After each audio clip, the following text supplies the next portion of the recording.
الله أكبر.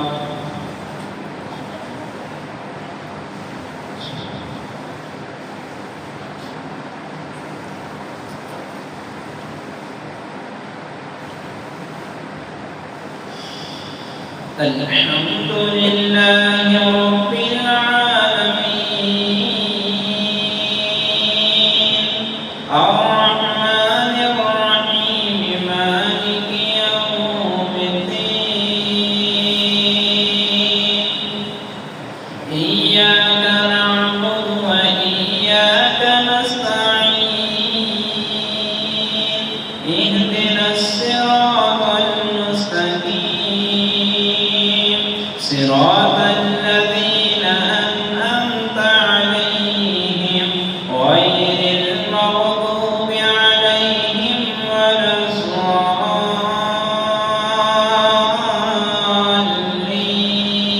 الضالين آمين.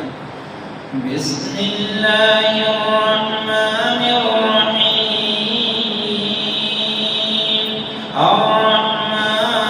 الرحمن علم القرآن خلق الإنسان علمه البيان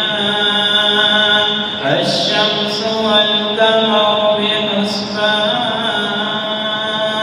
والنجم والشجر يسجدان والسماء رفعها ووضع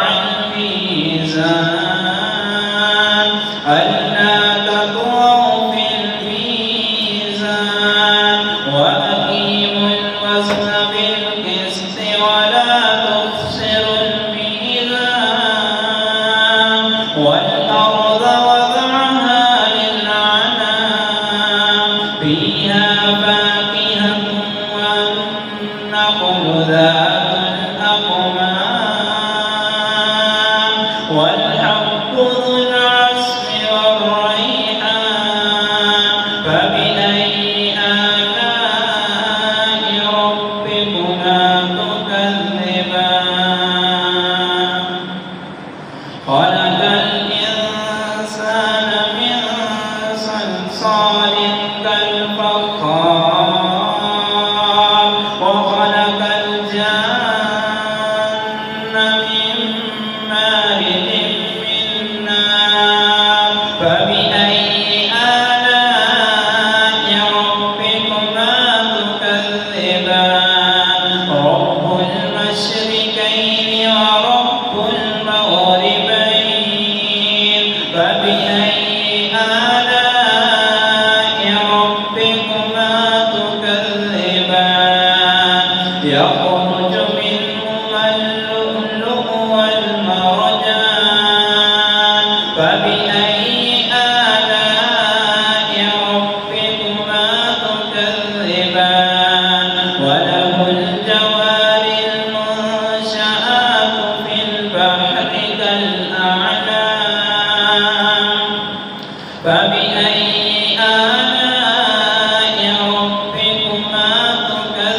تكذبان كل من عليها فان ويبقى وجه ربك ذو الجلال والإكرام فبأي آلاء ربكما تكذبان يسعده من في السماوات والأرض كل يوم هو في شأن فبأي